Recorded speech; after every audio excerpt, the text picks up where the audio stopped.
திருத்தூதர் பணிகள் அதிகாரம் 14 இறைவார்த்தைகள் 19, 20. அப்போது அந்தியோக்கியாவிலிருந்தும் இக்கோனியாவிலிருந்தும் யூதர்கள் வந்து மக்களை தூண்டிவிட்டு பவுல் மேல் கல் எறிந்தார்கள். அவர் இறந்து விட்டார் என்று எண்ணி நகருக்கு வெளியே அவரை இழுத்து போட்டார்கள். சீடர்கள் அவரை சூழ்ந்து நின்றபோது அவர் எழுந்து நகரினுள் சென்றார். மறுநாள் அவர் பர்னபாவுடன் தெருபைக்கு புறப்பட்டு சென்றார். இறை இயேசுவில் அன்புமிக்க சகோதர சகோதரிகளே, புனித பவுல் அடியாருக்கு வந்த கஷ்டம் நம்முடைய வார்த்தைகளால் சொல்ல முடியாது. அதை நாம் நினைச்சு கூட பார்க்க முடியாத அளவுக்கு ஒரு கொடுமை. கல்லால் எறிகிறார்கள். அவர் இறந்து விட்டார் என்று நினைக்கும் அளவுக்கு கல்லெறிந்திருக்கிறார்கள். ஆனால் எவ்வளவு ரத்தம் வெளியில வந்திருக்கும். எப்படி கொடுமையாக அவர் அந்த கல்லடி வாங்கியிருப்பார். அவரை இழுத்து தரதரன்னு இழுத்துட்டு போய் அந்த நகருக்கு வெளியே போட்டுவிட்டு செல்லுகிறார்கள். இப்படிப்பட்ட ஒரு கொடூரமான நேரம், ஒரு தாங்கிக் கொள்ள முடியாத ஒரு வேதனை, கஷ்டம், துன்பம், அடி, வலி. ஆனால் பவுலடியார் அதை எல்லாவற்றையும் பொறுமையோடு தாங்கிக் கொள்ளுகிறார். பொறுமையோடு தாங்கிக் கொள்வது மட்டுமல்ல, தன்னை கல்லால் எறிந்தவர்களை எதுவும் திட்டவில்லை, அவர்களை சபிக்கவில்லை, திட்டவில்லை, கோபப்படவில்லை. மாறாக பொறுமையோடு இருக்கிறார். வேறு இடத்திற்கு செல்லுகிறார். இறைவார்த்தையை போதிக்கணும் என்று பர்னபாவுடன் தெருபைக்கு போகின்றார். அன்பார்ந்தவர்களே, புனித பவுலடியார் பரிசுத்த ஆவியால் நிறைந்திருந்ததால் இப்படிப்பட்ட கஷ்டத்தை தாங்கிக் கொள்ள முடிந்தது, இப்படிப்பட்ட வேதனையை தாங்கிக் கொள்ள முடிந்தது. அவர்கள் கல்லால் எரிந்த பொழுது அதை தாங்கிக் கொள்ள முடிந்தது. நம்முடைய வாழ்விலும் பரிசுத்த ஆவியால் நிரம்பி இருக்கும் பொழுது யார் நம்மை என்ன சொன்னாலும், எப்படி திட்டினாலும், எப்படி அடித்தாலும், எப்படி கொடுமைப்படுத்தினாலும் பொறுமையாக சகிப்புத்தன்மையோடு நம்மாலும் இருக்க முடியும். ஆக பவுலடியாருடைய பணியை, அவருடைய ஊழியத்தை யாரும் தடுக்க முடியவில்லை. எப்படிப்பட்ட கஷ்டமும் துன்பமும் வேதனையும் தடுக்க முடியவில்லை. அவர் முன்னோக்கி சென்று கொண்டே இருக்கிறார். நம்முடைய வாழ்விலும் நம்முடைய குடும்ப நபர்களே நம்மை காயப்படுத்தலாம், நம்மை திட்டலாம், தீய வார்த்தை சொல்லி திட்டலாம், அடிக்கலாம், நம் பெயரை கெடுக்கலாம், நம்மை அவமானப்படுத்தலாம். ஆனால் பொறுமையோடு இருக்க வேண்டும். பரிசுத்த ஆவியால் நிறைந்து பொறுமையை காத்து கொள்ள வேண்டும்.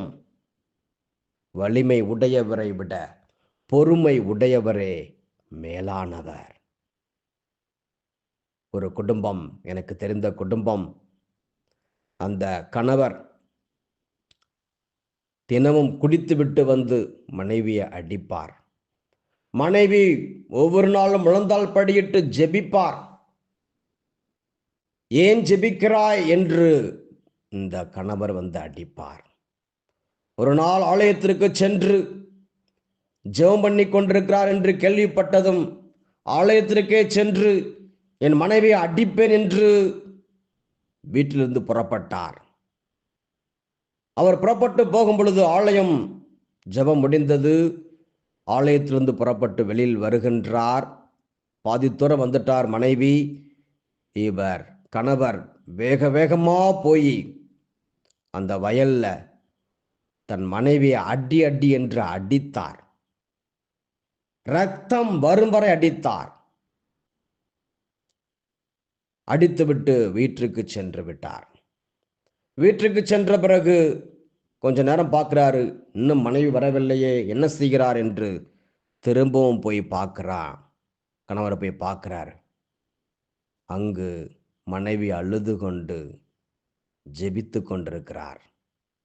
ஆண்டவரே, என் கணவர் மாற வேண்டும், என் கணவரை மாற்றுங்க, என் கணவருடைய இதயத்தை மாற்றுங்க, ஆண்டவரே நல்ல புத்தியை கொடுங்க என்று கடவுளிடம் ஜெபித்து கொண்டிருக்கிறார். அப்ப கணவருக்கு இன்னும் அதிகமாக கோபம் வருகிறது. நான் சொன்னனே, ஜெபிக்க கூடாதுன்னு சொன்னனே, இவ்வளவு அடிச்சும் கூட புத்தி வரலையா? இவ்வளவு ரத்தம் வரும் வரை அடிச்சனே, இன்னும் உனக்கு புத்தி வரலையா? உன் ஏசு ஏசுன்னு ஜெபம் பண்றியே, அந்த ஏசப்பா உனக்கு என்ன கொடுத்தாரு? அந்த ஏசப்பா உனக்கு என்ன செஞ்சாரு என்று இவ்வாறாக அந்த கணவர் கேட்டார். அப்ப அந்த மனைவி சொன்னாங்க, நான் இவ்வளவுக்கு ஜெபிக்கிறேன், ஆண்டவரை பற்றி கொண்டிருக்கிறேன், அவர் எனக்கு என்ன கொடுத்தாருன்னு கேட்கிறீங்களே, அவர் எனக்கு என்ன கொடுத்தார்னா, நீங்க என்னை எவ்வளவுதான் அடிச்சாலும் துன்புறுத்தினாலும் என்னை கொன்னு போட்டாலும் உங்களை அன்பு செய்கிற மனதை கொடுத்தார், உங்களை மன்னிக்கிற மனசை கொடுத்திருக்கிறார்,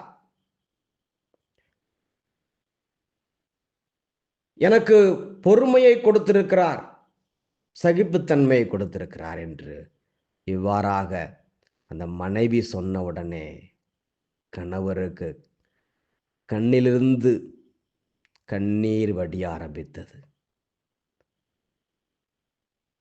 இப்படிப்பட்ட தேவனை நீர் ஆராதிக்கிறாயா, இப்படிப்பட்ட தேவனை ஆராதிக்கிறாயா என்று சொல்லி நானும் அந்த இயேசுவை ஏற்றுக்கொள்கிறேன் என்று மனம் மாறினார். ஆமன் பார்ந்தர்களே, இயேசு கிறிஸ்து நமக்கு மன்னிக்கிற இதயத்தை கொடுக்கிறவர், பொறுமையை கொடுக்கிறவர், சகிப்புத்தன்மை கொடுக்கிறவர். ஆக இந்த மனைவி சொன்னதை போல நம்மாலும் சொல்ல முடியுமா? நம் குடும்பத்திலே உங்கள் கணவர் அடிக்கிறார், ஏதோ ஒரு கோபத்திலே கை ஓங்கி விட்டார், அவரை மன்னிக்கிறீர்களா? அல்லது அந்த கை ஒடிஞ்சு போகணும் என்று சபிக்கிறீர்களா? அல்லது அந்த கால் ஒடிஞ்சு போகணும், அல்லது பஸ்ல போகும் பொழுது ஆக்சிடென்ட் ஆகி செத்து போகணும் என்று சபிக்கிறீர்களா? அல்லது ஏதோ ஒரு வார்த்தையை சொல்லிட்டாருன்ட்டு வாய் கோணலா போகணும் என்று சபிக்கிறீர்களா? அல்லது பொறுமையோடு இருக்கிறீர்களா? ஆக இப்படிலாம் சொல்லி கணவருக்கு கால் ஒடிஞ்சு போகணும், கை ஒடிஞ்சு போகணும், வாய் கோணலா போகணும், இப்படி சொல்லுகிறவர்களும் இருக்கிறார்கள். ஆனா அப்படி ஆனா யாரு பார்த்துக்கிறது? அவரை நீங்க தான் பார்த்துக்கணும். உங்களை யாரு பார்த்துக்கிறது? ஆக எவ்வளவு கஷ்டங்கள் துன்பங்கள் வந்தாலும் பொறுமையோடு இருக்க வேண்டும், மன்னிக்க வேண்டும். அதைத்தான் நாம் புனித பவுல் அடியாரிடமிருந்து கற்றுக்கொள்ள வேண்டிய ஒரு பாடம். ஆண்டவர் கண்டிப்பாக மனமாற்றத்தை கொடுப்பார். ஜெபிப்போம். உங்கள் மனைவி இன்னும் மனம் மாறவில்லையா, இன்னும் அதே தீய பழக்கத்தில் இருக்கிறாரா? அவருக்காக ஜெபியுங்கள். உங்கள் பிள்ளைகள் உங்கள் பேச்சை கேட்கவில்லையா? அவர்களுக்காக ஜெபியுங்கள். பொறுமையோடு இருங்கள். உங்களுக்கு துன்பம் கொடுக்கிறார்களா, வேதனை கொடுக்கிறார்களா? சகிப்புத்தன்மையோடு இருக்க கற்றுக்கொள்ளுங்கள். புனித பவுலடியாரை பார்த்து நாம் கற்றுக்கொள்ள வேண்டிய பாடம் இதுதான். புனித பவுல் மற்றும் சீலா இருவரையும் அடி அடி என்று அடித்து சிறைச்சாலையிலே போட்டு விடுகிறார்கள். அந்த நேரத்திலும் உடம்பெல்லாம் வலி, உடம்பெல்லாம் காயம், நடுராத்திரி, நல்லா தூங்க வேண்டிய நேரம். ஆனால் பவுலும் சீலாவும் ஆண்டவரை துதித்து ஆராதித்தார்கள். என்ன ஆனது? ஒரு பெரிய எழுப்புதல் வந்தது.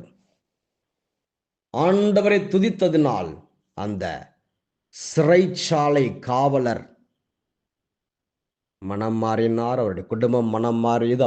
அந்த குடும்பம் மூலமாக அந்த ஊரே இயேசுவை ஏற்றுக்கொண்டார்கள். ஆம் அன்பார்ந்தவர்களே, நமக்கு வருகிற கஷ்டங்கள், துன்பங்கள், வேதனைகள் மத்தியிலே நாம் பொறுமையோடு விசுவாசத்தை காத்து கொள்ள வேண்டும். ஆக அப்படி இருக்க வேண்டும் என்றால் பரிசுத்த ஆவியால் நாம் நிறைந்திருக்க வேண்டும். அந்த பரிசுத்த ஆவியானவர் தான் நமக்கு பலனை கொடுப்பார், சக்தியை கொடுப்பார், வல்லமையை கொடுப்பார். ஒரு 7 வருடங்களுக்கு முன்பாக ஒரு பங்கிலே நான் உதவி பங்கு தந்தையாக இருக்கிறேன்.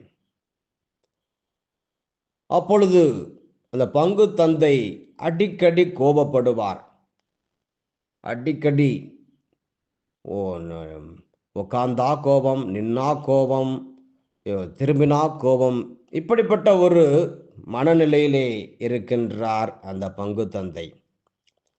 எனக்கு கோபம் ஒரு நாள், என்னடா எதுக்கெடுத்தாலும் கோபப்படுறாரே, அடிக்கலாமா என்று கூட மனதிலே எண்ணம் வந்தது.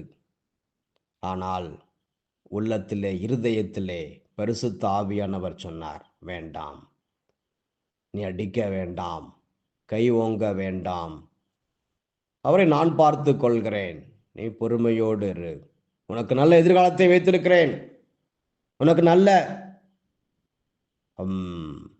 பிளஸ்ஸிங்ஸை, ஆசீர்வாதத்தை வைத்திருக்கிறேன், அதை இழந்து விடாதே என்று பரிசுத்த ஆவியானவர் எனக்கு அந்த ஏவுதலை கொடுத்ததால் பொறுமையை காத்து கொண்டேன். ஆண்டவர் எனக்கு ப்ரமோஷன் கொடுத்தார், ஆசீர்வாதத்தை கொடுத்தார்.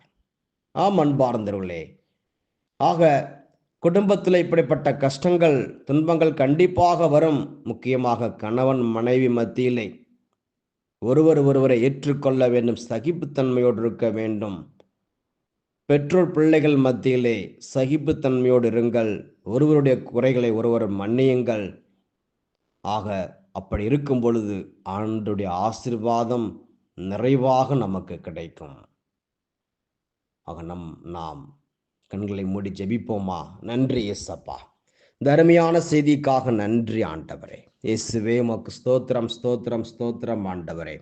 இயேசுவே எங்களை பரிசுத்த ஆவியால் நிரப்புங்கப்பா, நிரப்புங்க, நிரப்புங்க, வல்லமையால் நிரப்புங்க ஆண்டவரே.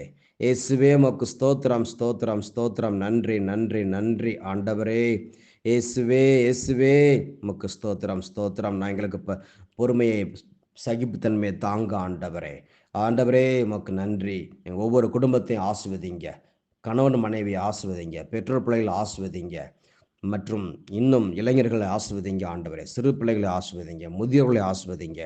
உங்களுடைய பரிசுத்த ஆவியால் நிரப்புங்கப்பா, நிரப்புங்கப்பா, நிரப்புங்கப்பா, நிரப்புங்க ஆண்டவரே. Thank you Jesus, thank you Jesus. கோபம் என்கின்ற தீய ஆவியை இயேசுவின் நாமத்திலே சபிக்கின்றேன். நன்றி இயேசுவே. இந்த ஜெபங்களை எல்லாம் எங்கள் ஆண்டவர் இயேசு கிறிஸ்து வழியாக உம்மை மன்றாடுகின்றோம். ஆமேன், ஆமேன்.